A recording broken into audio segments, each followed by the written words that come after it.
El 17 de abril de 2014, las letras fueron más negras por el luto, el deceso de Gabriel García Márquez, a quien hoy recordamos en el contexto de la Feria del Libro y la Rosa Rosa. Muchas gracias por la entrevista. Pues, ¿hacia dónde ves el homenaje? Bueno, creo que García Márquez es un autor que merece ser leído y que será leído por muchas generaciones. Como dijo su biógrafo, en realidad no falleció el año pasado, en Jueves Santo, con aquella lluvia torrencial digna de alguna de sus novelas en Macondo. Esto es un renacimiento, es decir, García Márquez es un autor que nos ha marcado a muchos de muy diversas procedencias, edades. No se necesita ser un especialista en literatura ni pertenecer a una generación específica para haber sido tocado cuando uno descubre por primera vez una de las obras de García Márquez. Conozco a una cantidad enorme de gente porque me he dado tiempo de impartir varios cursos sobre la obra de García Márquez que recuerdan exactamente cuándo leyeron Cien años de soledad y qué estaban haciendo en su vida. Es decir, se integró, se encarnó de alguna manera esa fascinación, ese mundo alucinante que compendia todas las tradiciones, todas las formas de narrar que se conocían en Occidente, todas las formas en que América había sido narrada en esta obra monumental y en las obras posteriores, ¿no?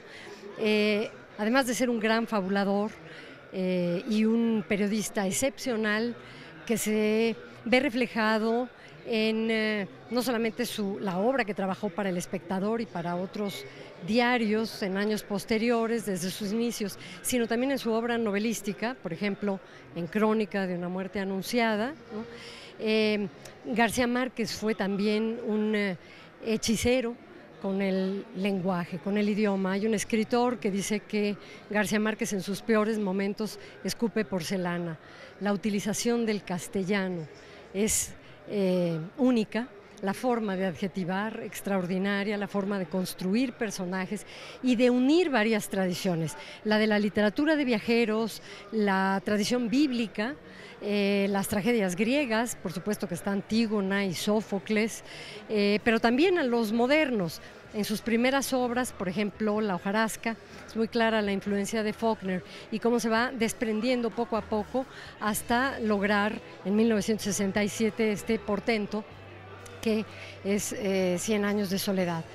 Mi obra favorita de García Márquez, además de esta, y supongo que cada quien tendrá la suya, es Crónica de una muerte anunciada, porque me parece increíble cada vez que la releo que en los primeros dos párrafos esté contada toda la historia. Sepamos que a las 5:30 de la mañana el personaje principal va a ser asesinado y a las 7 de la mañana los hermanos Vicario ya lo han degollado como a un cerdo. Y uno se pregunta, ¿cómo voy a seguir leyendo? ¿Por qué voy a seguir leyendo? Además de ser una estructura magistral a lo Rashomon, es decir, una manera de contar con un mismo incidente varios puntos de vista, es también en cierta forma la historia de la fatalidad. No importa que todo mundo sepa qué te va a ocurrir cuando te va a ocurrir una desgracia, que nadie podrá hacer nada para impedirlo. Podría interpretarse como un acto fatalista, de hecho lo es, porque la obra de García Márquez tiene una influencia muy grande en la tragedia griega, pero es también una suerte de lección de vida, ¿no? El azar obra muchas veces a nuestro favor y también en contra, no sabemos por qué. Homero decía que las tragedias nos ocurren para que podamos narrarlas. El enigma García Márquez, entre otros muchos, es cómo es posible que narrando estas desgracias, cómo es posible que contando estas historias con acontecimientos tan terribles, después de leer a García Márquez siempre tengamos una sensación de felicidad. ¿Cómo lo consigue? Hay que recordar también que fue una felicidad muy característica el día que se rindió un homenaje en el Palacio de Bellas Artes el lunes posterior a su deceso, y en el cual también se arrojaron muchas mariposas, de las cuales también participan ahora gente que visita aquí este gran encuentro de libros que se conmemora a través de precisamente estas mariposas. ¿Ha tenido la oportunidad de leer algo de lo que la gente celebra de García Márquez? No he tenido oportunidad de leerlo todavía, he estado en otras actividades, me imagino que en algún momento me daré una vuelta porque así como es muy conmovedor ver en Père Lachaise, en la tumba de Proust, que hay papelitos, incluso boletos del metro de París, con frases que le dedican al escritor como si estuviera vivo, igual que en los personajes de García Márquez que se aparecen muertos, también los jóvenes le escriben a través de estas mariposas amarillas algo a Gabo porque marcó sus vidas, ¿no? Fue muy conmovedor ese homenaje, fue casi una festividad y también fue muy conmovedor para mí el haber iniciado la gestión en la Dirección de Literatura con un homenaje a Carlos Fuentes donde estuvo presente García Márquez.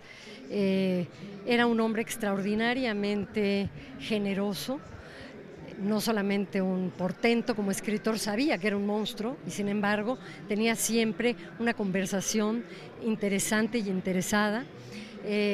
Me acuerdo que en el momento en que él apareció, la sala Nesa se puso de pie, aplaudió durante aproximadamente 2 minutos, ¿no? Y recuerdo que se dio el tiempo después en una comida para platicar con algunos de nosotros e invitarnos a una lectura de uno de sus últimos libros que estaba escribiendo en ese momento, ¿no? Creo que el homenaje que se va a hacer este año y que seguramente se hará en muchos lugares, además de Colombia y México, habla de que es nuestro primer autor, después de Cervantes, en lengua española, global. Cuando murió García Márquez no hubo casi país del mundo donde no se escribiera sobre su obra. Rosa Beltrán, pues muchísimas gracias al frente de la Coordinación de Literatura de la UNAM. Seguiremos con esta celebración de García Márquez y desde luego de la lectura, de la escritura, de la literatura.